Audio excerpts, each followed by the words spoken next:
Good morning friends. Let's begin. हमने question number 32 तक किया था। अब वही ट्रेड एंड ट्रिक्स आगे के क्वेश्चन में लगाने की कोशिश करते हैं। सी question number 33। A sanyasi who came to that district after a spell of indentured labourer in Fiji carrying a copy of Tulsidas Ramayana on his back, which he would recite verse to the rural audience. The peasant leader referred to here. तो मैं इस question को ऐसे approach करती। खैर ये difficult question है। ये आप आंसर कर भी सकते हो, नहीं भी कर सकते हो, आपके रिस्क एपेटाइट पे डिपेंड करता है। बट मैं ऐसे जाती कि मैं पढ़ी हूँ इतना, चिंगुरी सिंह के बारे में मैं तो नहीं पढ़ी हूँ, तो ये तो नहीं हो सकता। बाकी दो दो बचे, और ये मोर than one of the above, क्योंकि ये तो एक पर्सन के बारे में बोल रहा है, तो ये तो होगा नहीं। या ये तीन ऑप्शन बचे हैं। अब क्या है कि पीजेंट से ना ये दोनों ही ये करते हैं, डील करते हैं। तो पीजेंट रिफॉर्म में तो मैं ज्यादातर नाम बाबा रामचंद्र का सुनी हूँ, इस वजह से मैं उन्हें ही आंसर लगाऊंगी। मतलब ये कॉमन गट्स है। अगर यूपीएससी में भी देखो और बीपीएससी में देखो, जो ज्यादा सुना हुआ नाम लगता है ना और उस ऑप्शन में है, ठीक है, तो वो आंसर होने के चांसेस ज्यादा होते हैं। हमेशा 100% करेक्ट होगा ये 100% गारंटी नहीं है, बट जनरली बट ऐसा देखा गया कि जैसे कि यूपीएससी में आता है कि हाँ गांधी जी है अगर ऑप्शन में, तो मोस्ट प्रोबेबली गांधी जी ही ऑप्शन होंगे। या अगर एंशियंट मेडिवल में जाओ, अगर अशोका है तो मोस्ट प्रोबेबली अशोका ही सॉल्यूशन होगा, सॉल्यूशन का पार्ट होगा मोस्ट ऑफ द केसेस में। मैं ऐसा 100% नहीं बोल सकती, लेकिन आप इन दोनों के बारे में पढ़ लो। यदुनंदन शर्मा भी पीजन से रिलेटेड है, शायद ये गया में इनका बर्थ हुआ था। फिर उसके बाद ये बाबा रामचंद्र है ही, इनका एक बहुत ही इंटरेस्टिंग स्टोरी है कि ये प्रीस्टली क्लास से थे, मतलब ये शायद ब्राह्मण थे। इस वजह से इन्होंने अपना ना आइडेंटिटी छुपाया था, और फिर उन्होंने अपना ये नाम दिया था, और फिर वो इंडेंचर्ड लेबर की तरह गए थे, क्योंकि पहले क्या होता था, प्रीस्टली क्लासेस को इंडेंचर्ड लेबर की तरह नहीं लिया जाता था। तो he was from the priestly class. ये से नाम से भी पता लग रहा है कि ये तो इनका ओरिजिनल नेम नहीं है, ये बाद में कन्फर किया गया है या इन्होंने अपनाया है। सो थोड़ा बहुत आइडिया होना चाहिए जो मेजर फ्रीडम फाइटर है, स्पेसिफिकली पीजेंट रिफॉर्म है, क्योंकि यूपी और बिहार ही है जो ग्राउंड ऑफ पीजेंट रिफॉर्म के लिए जाना जाता है, इसीलिए आपको थोड़ा सा वेल अवेयर रहना पड़ेगा। ठीक है। Question number 35। देखो फिर से वही लॉजिक लगेगा। देखो 1948 है, 1948 है, दो ऑप्शन है। इट मींस एग्जामिनर आपको इन्हीं दोनों में से कंफ्यूज करने की कोशिश कर रहा है। सो आंसर इन्हीं दोनों में से एक होगा, जनवरी 1948 या जून 1948। ठीक है, आंसर इसका जून 1948 है। ये स्पेक्ट्रम में दिया हुआ है। आई थिंक एटली का कुछ डिक्लेरेशन आया था कि जून में we will make India free. ठीक है। हु स्टैब्लिश स्वराज दल, ये तो डायरेक्ट क्वेश्चन है। During salt Satyagraha. ठीक है, ये सब ना थोड़े डिफिकल्ट क्वेश्चन है। अगर मैं रिस्क लेने बोल रही हूँ क्वेश्चन में, इट मीन्स ऐसे भी क्वेश्चन होंगे जहां पे रिस्क नहीं लेने होते।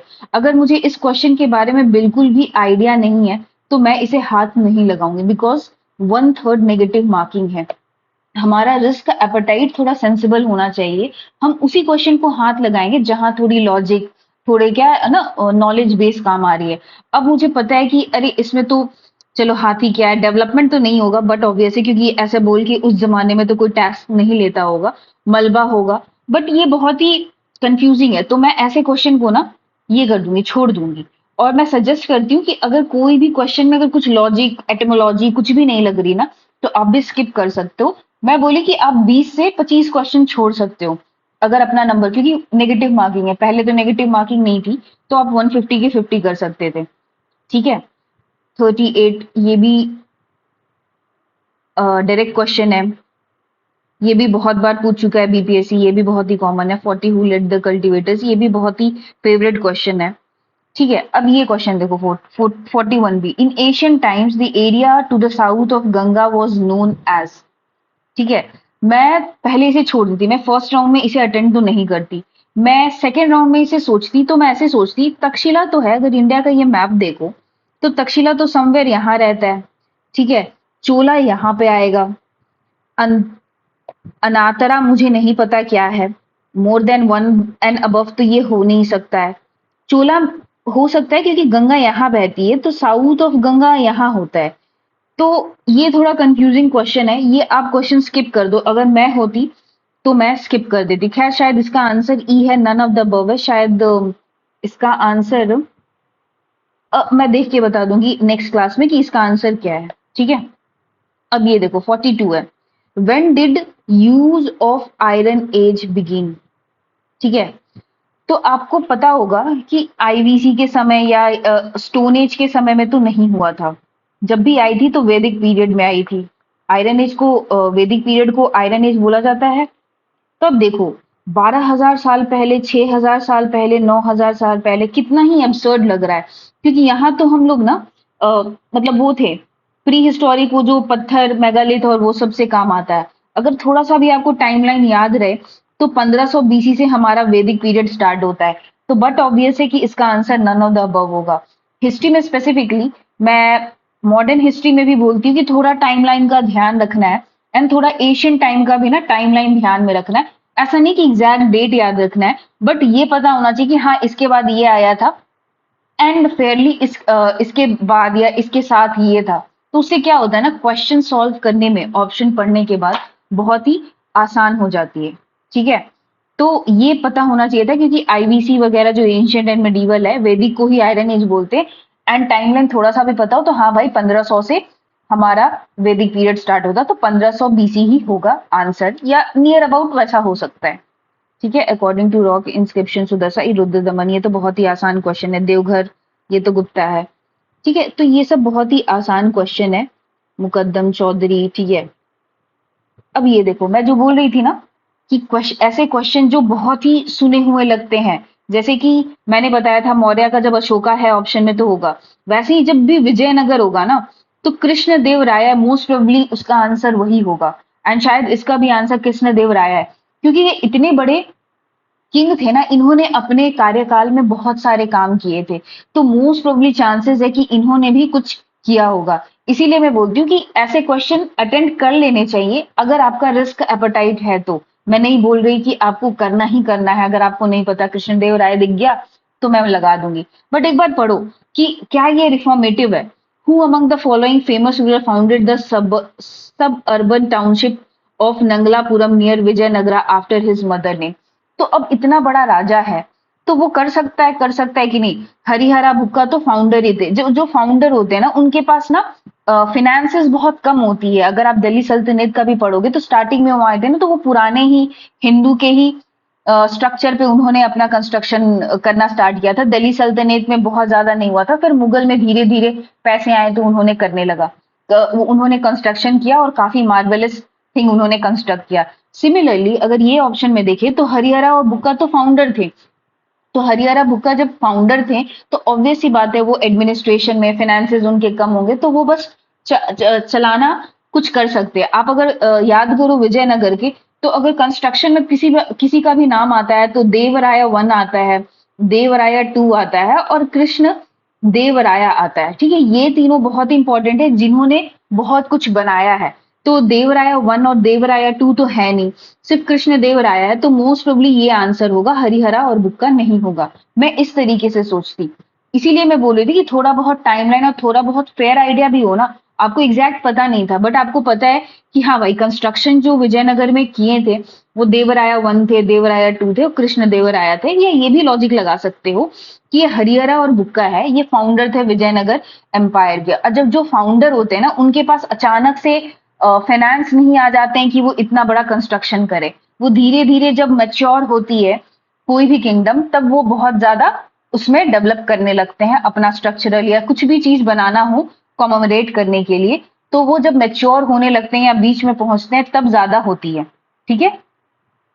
और वो भी लॉजिक लगेगा कि जो कॉमन नेम होते हैं, अशोका हुआ, गांधी हुआ, कृष्णदेव राय हुआ, तो वैसे नेम मोस्ट प्रोबेबल चांसेस है कि वही आंसर होंगे। 49, देखो 49 तो मुझे अभी भी आइडिया नहीं है कि ये क्या है, तो मैं ये क्वेश्चन छोड़ देती। ये डिफिकल्ट क्वेश्चन है, हर क्वेश्चन अटेंड नहीं करना होता है। आपको मालूम होना चाहिए कि कौन से क्वेश्चन छोड़ने हैं और कौन से अटेंड करने हैं। क्योंकि मुझे ये ऑप्शन में बिल्कुल भी नहीं पता है तो मैं ये पहले ही ना बड़ा सा क्रॉस लगा दूंगी जब फर्स्ट रीडिंग कर रही हूँ, क्योंकि मुझे इसे देखना ही नहीं है, क्योंकि मुझे कोई भी आइडिया नहीं है। इससे क्या होगा, आपकी टाइम सेविंग भी होगी और नेगेटिव मार्किंग भी बचेगी, ठीक है। ये हो गया बाउंड्री कमीशन, ये तो रैडक्लिफ है, ये सिंपल सा है। Introduce Mahalwari settlement in Bengal, Holt Mackenzie है। आपको पता है कॉर्नवालिस और परमानेंट सेटलमेंट लाया था एक्ट, और लॉर्ड हेस्टिंग के पीरियड में आई थिंक रयोत वाली आई थी। ठीक है, तो इसका तो होल्ड मैगजीन, ये डायरेक्ट क्वेश्चन है। अब ये क्वेश्चन देखो, इन 1940 Vinoba Bhave started individual Satyagraha from. थोड़ा सा भी हिस्ट्री आप पढ़े होगे तो विनोबा भावे कहाँ के थे, थोड़ा सोचो।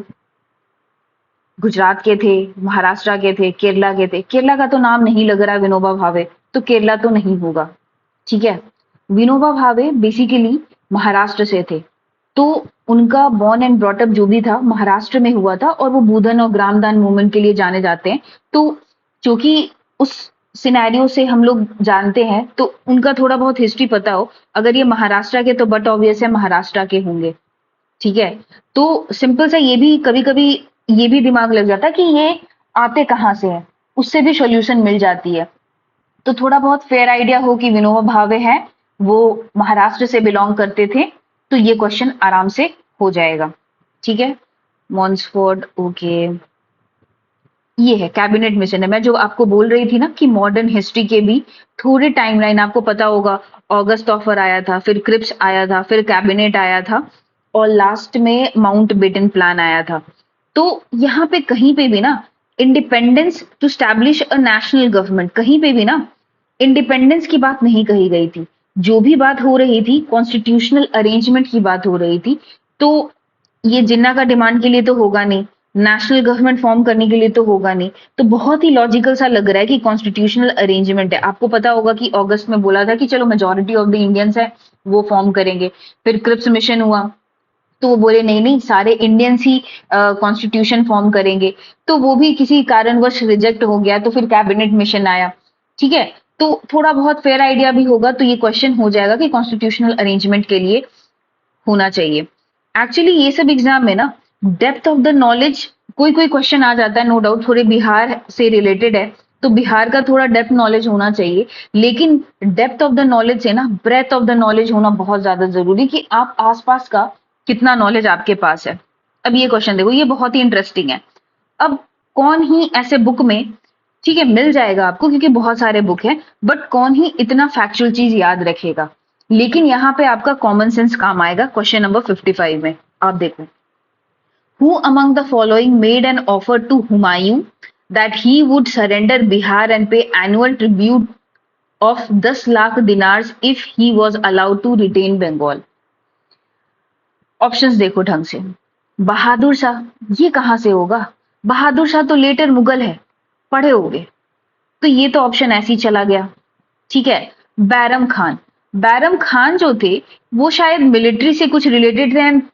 देखा होगा या सुना होगा, या कोई जोधा अकबर देखता होगा तो पता होगा बैरम खान ही ना देख रेख करते थे किसका, अकबर का। तो ये हुमायूं को सरेंडर करे 10 लाख ले, ये बहुत ही कम चांसेस है। More than one and above तो होगा नहीं। तो आपका ऑप्शन बचा क्या, Sher Khan and none of the above. मैं क्या बोलती हूँ, जब ऐसे क्वेश्चन आते हैं तो एग्जामिनर ये नहीं टेस्ट करना चाहता कि मोस्ट ऑफ द केसेस में नन ऑफ द अबव नहीं होगा, rare to the rarest case में नन ऑफ द अबव होगा। तो इस केस में Sher Khan would be the answer, ऐसे डिड्यूस करते हैं। बहादुर शाह लेटर मुगल है, बैरम खान तो अकबर का देख रेख करता था या मिलिट्री में कुछ कमांडर थे, वो तो कर नहीं सकते। तो बचा क्या, Sher Khan. So most probably शेर खान ही ऑप्शन होंगे। विक्रमशिला, चलो ये सिंपल क्वेश्चन है। हाँ देखो ये भी डिफिकल्ट है, मुझे नहीं पता कि ये क्या है, तो मैं ऐसे क्वेश्चन को हाथ भी नहीं लगाऊंगी। तो जहां कुछ भी आइडिया नहीं है ना, बी केयरफुल कि ऐसा नहीं कि ज्यादा नंबर ऑफ क्वेश्चन अटेंड करने के लिए हम ना ए बी सी कुछ भी लगा दे रहे। So be mindful when you have to attend the question and when you have to leave the question. You should know, actually exam crack करने का रिस्क एपेटाइट तो है कि आप कितना number of question, but the person who knows which question to leave also is a clever person. So you have to be a clever person and आपको पता होना चाहिए कि हाँ ये सब क्वेश्चन ना मुझे हाथ नहीं लगाना है। ठीक है, ये 58 है, ये आप लॉजिक लगा सकते हो। राजेंद्र प्रसाद बहुत ही कॉमन नेम है, बट मैं ये नहीं बोलती कि ये इसमें लग जाएगा, तो आप ये स्किप कर सकते हो। अगर आपको मालूम है तो वेल एंड गुड, अगर नहीं है तो आप स्किप कर सकते हो because it is share fact. ठीक है, अब यहाँ देखो 59, which is the oldest church of Bihar. कभी कभी ना ऑड वन आउट भी काम आती है। यहाँ पे ल्यूक चर्च है, स्टीफन चर्च है, पादरी की हवेली, पादरी की हवेली कुछ ऐसा लग रहा है कि हाँ हो सकता है। ये क्वेश्चन आप छोड़ भी सकते हो, बट कभी कभी ऑड मैन आउट भी होता है।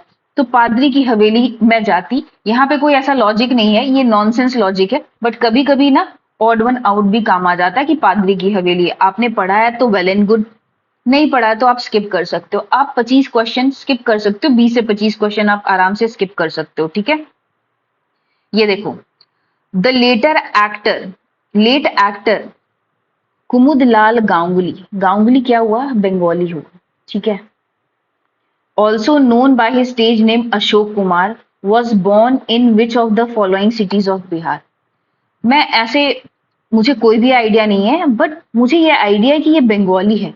तो अगर बिहार का आप मैप देखोगे तो बंगाल यहाँ अटैच करता है। अब मुंगेर देखो, मुंगेर तो यहाँ आता है, ठीक है। भागलपुर ही अटैच्ड है, जो बंगाल से थोड़ा शायद शेयर बॉर्डर करता है या बहुत ही नजदीक है। पटना तो यहाँ है, पटना तो मोस्ट प्रोबेबली नहीं होगा, तो हो सकता है मुंगेर भी नहीं होगा। मैं ये लॉजिक लगाती, क्योंकि ये आई थिंक यहाँ पे किशनगंज, पूर्णिया, कटिहार आता है, फिर यहाँ पे भागलपुर आता है, जो कि बहुत ही वेस्ट बंगाल के करीब है, एंड वेस्ट बंगाल बंगालियों का गढ़ है, ठीक है। तो हो सकता है कि वो यहाँ पे जन्मे हों और फिर से मूव आउट कर गए हों। तो मेरा ये लॉजिक लगता है कि Ganguly is a Bengali name, and Bengali name है। तो अब ये देखेंगे कि बंगाल से बॉर्डर किसका लगता है। तो बंगाल से बॉर्डर भागलपुर का लगता है या क्लोज है एक्चुअली यहाँ पे, अगर बंगाल के बॉर्डर से देखा जाए तो I would go with Bhagalpur, ठीक है। तो कभी कभी ना ये लॉजिक भी काम आ जाती है। I am not telling that it will be 100% correct, but chances are it would be in the most cases correct only, ठीक है। तो ऐसे लॉजिक आप लगा के भागलपुर पे डिड्यूस कर सकते हो। Let's move on to next question, युवा। देखो यहाँ पे ना एटिमोलॉजी काम आएगी, युवा है, युवा के साथ कौन डील करेंगे, यूथ मिनिस्ट्री करेगी। आयुष तो कर नहीं सकता, आयुष तो कुछ मेडिसिन होगा, ये होगा। हेल्थ एंड फैमिली वेलफेयर है, अगर हेल्थ एंड फैमिली वेलफेयर का रहता ना तो कुछ हेल्थ से रिलेटेड रहता। तो युवा है जो यंग से डील करता है, तो एजुकेशन मिनिस्ट्री हो सकता है। कभी भी कोई भी स्कीम आए ना, तो ये क्वेश्चन पूछना कि ये मिनिस्ट्री क्यों करेगा इस चीज के लिए। जैसे युवा है तो मैं पूछूंगी युवा is something related to youth, तो देखो कि सबसे नजदीक उस यूथ के कौन सी मिनिस्ट्री आती है। हेल्थ आती है, चलो ठीक है, health one of the aspect है, लेकिन आपने मिशन इंद्रधनुष पढ़ा होगा, फिर उसके बाद डीपीटी का वो इंद्रधनुष ही है। तो बहुत सारे फ्लैगशिप जो सारे स्कीम्स है ना, आपने पढ़ा होगा। एजुकेशन है, तो एजुकेशन में करने के लिए बहुत सारी चीजें हैं जो युवाओं के लिए है। सो मैं ऐसा सोच के एजुकेशन मिनिस्ट्री मारती। तो आप भी ऐसे ब्रॉडर सेंस में सोचो कि युवा के लिए कौन मिनिस्ट्री ज्यादा कर सकता है, ठीक है। आयुष तो कर नहीं सकता क्योंकि वो हेल्थ एंड वेलनेस, वो आयुर्वेद की बात करेगा, युवा से बहुत कम लेना देना रहेगा, ठीक है। और युवा नाम से भी लग रहा है कि युवा आयुष से तो रिलेटेड नहीं हो सकता, तो थोड़ा एटिमोलॉजी पे भी ना आप ध्यान दो। तो इस चीज में ना एजुकेशन मिनिस्ट्री इसकी आंसर होगी। देखो ये क्वेश्चन 62 है, अ, ये मैं नहीं अटेंड करती, मुझे अभी भी नहीं मालूम है, ठीक है। गैस प्राइसिंग, अच्छा ठीक है, करंट अफेयर्स ना, ये सब जब आप करंट अफेयर्स देखोगे कि गैस प्राइसिंग की कमिटी है, ठीक है, 5 स्टार गार्बेज फ्री स्वच्छता सर्वेक्षण है, prime minister first green field, ये कहाँ पे है, देखो यहाँ पे भी, बट मैं इसे लेटर डील करूंगी। ये सब ना सारे स्पीडी से डायरेक्ट क्वेश्चन है, अगर आप स्पीडी फॉलो करते हो, ठीक है, तो आपके ना ये क्वेश्चन आराम से हो जाएंगे, ठीक है। और मैं ये बता रही थी कि आपका यहाँ पे काम आएगा, prime minister inaugurated the greenfield airport, Donyi Polo airport, Donyi, अच्छा ये सारे नॉर्थ ईस्ट, यहाँ पे नहीं लगेगी, ठीक है। तो ये क्वेश्चन आप लीव कर सकते हो, लेकिन आई थिंक ये स्पीडी में दिया होगा, क्योंकि ये सब फैक्चुअल चीजें हैं ना, स्पीडी में दिया रहता है। ये हिमालयन याक ये भी दिया हुआ था, आई थिंक फाइनेंशियल लिटरेसी ये भी दिया हुआ था स्पीडी में। तो अगर आप पूरा स्पीडी भी नहीं पढ़ सको ना, तो पीछे बैक पेजेस में ना 800 क्वेश्चन होते हैं। तो आप ना पीछे से स्टार्ट करना, मतलब जो सबसे लेटेस्ट मंथ है, सपोजिटली अगर सितंबर में होने वाला तो अगस्त का पढ़ना, फिर जुलाई का पढ़ना, फिर जून का पढ़ना, तो ऐसे पीछे जाना, तब क्या है ना, most of the current affairs ना एटलीस्ट इंडिया से रिलेटेड तो आपके स्पीडी से कवर हो जाएंगे। बिहार के लिए मैं देखती हूँ मैं क्या कर सकती हूँ। मैंने आपको बोला था कि मैं इकोनॉमिक सर्वे और बजट तो जरूर करूंगी आपके लिए, बट इसके लिए भी मैं कुछ कुछ सेशंस लेते रहूंगी जहाँ पे करंट अफेयर्स ब्रॉडर जो साइंस एंड टेक की बातें होती है, जो बहुत ही इंपॉर्टेंट है, आने की संभावना है या बहुत ही चांसेस है, तो I will discuss that. Okay, ये भी स्पीडी में दिया हुआ था। ये सब सारे ना स्पीडी में फैक्ट, ये पोषण अभियान है ना, ये सितंबर है, ये बहुत ही कॉमनली नोन फैक्ट है अगर आप न्यूज़पेपर फॉलो करते हो तो। 71 ये सारे दिए रहेंगे, ठीक है। 7 बुक्स ऑफ एल्मीडिया, ये आप स्किप कर सकते हो, ये सब क्वेश्चन बहुत ही फैक्चुअल है। अब आदमी पॉसिबल नहीं है कि सारा क्वेश्चन ही पढ़े, इस वजह से ना कुछ कुछ question you should be mindful enough to leave those question which you think are non attainable और you don't know anything about that question, आप उस क्वेश्चन के बारे में कुछ नहीं जानते हो, ठीक है। अब ये देखो, इसमें मैं 100% आंसर पे नहीं आ सकती ऐसे क्वेश्चन पे, बट मैं 50-50 पे आ सकती हूँ। एक बात बताओ, what is the theme for world space week 2022? Women in space हो सकता है, सैटेलाइट इंप्रूव्स लाइफ, ये कुछ स्टेटमेंट नहीं लग रहा, स्टेटमेंट लग रहा है ये, मेरे को ये थीम तो नहीं लग रहा। स्पेस एंड सस्टेनेबिलिटी हो सकता है, क्योंकि आजकल हम सस्टेनेबिलिटी की बात करते हैं, वुमेन एम्पावरमेंट की बात करते हैं, तो ये ऑप्शन हट जाएंगे और मैं सिर्फ ये दो ऑप्शन में रहूंगी, ठीक है। लेकिन अगर थोड़ा और सोचोगे तो sustainability would make more sense, क्योंकि अब क्या है ना, प्राइवेट प्लेयर्स भी जा रहे हैं, तो अब क्या है ना, स्पेस भी ना टूरिस्ट लोग भी जा रहे हैं, तो उसका एक्सप्लॉइटेशन ना हो, इस वजह से sustainability to me would be more apt theme for the world space week. Women in space, हाँ जाने की बात हो रही है, but sustainability is more close to, अभी जब बात करते हैं अपना क्लाइमेट चेंज की भी बात करते हैं या लाइफस्टाइल की भी बात करते हैं, तो sustainability is the thing which comes. तो ऐसे करके आप ये ना डिड्यूस कर सकते हो, ऐसा रिस्क आप ना 50-50 का ले सकते हो अगर आप 50-50 पे डिड्यूस कर लिए, ठीक है। तो अभी हम लोग 74 तक ही करते हैं या आगे देख लेते हैं, ठीक है, चलो आगे भी देख ही लेते हैं। Which of the following laboratories claim historic nuclear fission, ये करंट अफेयर से है, आपके शायद स्पीडी से ये हो जाएगा, ठीक है। ये कॉलेज डिक्शनरी में ये भी आपका हो जाएगा, परमा क्राइसिस है आई थिंक, ये भी स्पीडी से हो जाएगा। सीओपी ये भी स्पीडी से हो जाएगा। जीआई टैग, देखो यहाँ पे क्या है, अगर आप देखोगे निहोशु, निहोशु जापानीज लग रहा है या कोरियन लग रहा है, तो आप ये 50, चाइना का तो नहीं, चाइना का जिंग जैंग चिन टियांग पियांग वैसे हो सकता है, बट जापान और साउथ कोरिया थोड़े से अकीन है, इस वजह से ये दो ऑप्शन में आ जाता है, शायद इसका आंसर जापान है, तो आप 50-50% पे आ सकते हो। एंड अगर आपको लग रहा है कि आपने बहुत कम नंबर ऑफ क्वेश्चन अटेंड किए हैं, तो आप ये रिस्क ले सकते हैं, क्योंकि देखो आप सोचोगे कि 100 मैं अटेंड करके या 105 या 110 अटेंड करके मैं कट ऑफ क्लियर कर लूं, ये बहुत ही मतलब I would say would be optimism बहुत ज्यादा हो जाएगा, क्योंकि कंपटीशन इतने टफ है एंड इतने वेल रेड बच्चे आ रहे हैं अब बीपीएससी देने के लिए, सो इवन यूपीएससी के भी बच्चे आ रहे हैं, तो आपका कंपटीशन उनसे है, तो आपको ना थोड़ा सा रिस्क बढ़ाना पड़ेगा, but at the same time आपको कौन से क्वेश्चन छोड़ने हैं, you should be clever enough, okay, ठीक है। इक्वलिस स्पेस क्राफ्ट, ये सारे ना स्पीडी से कवर हो जाएंगे, ये ऑप्टिमस भी बहुत न्यूज में था टेस्ला का, ठीक है। तो अभी हम लोग बस इतना ही तक करते, 80 तक, रेस्ट ऑफ द क्वेश्चन हम लोग नेक्स्ट सेशन में करेंगे। एंड एक और चीज है, अभी बीपीएससी ने ना टीआरई टीचर के लिए एग्जामिनेशन ली थी, तो वहां से ना हम लोग थीम ड्रॉ कर सकते हैं कि कौन कौन से थीम पे प्रोबेबल क्वेश्चन आ सकते हैं।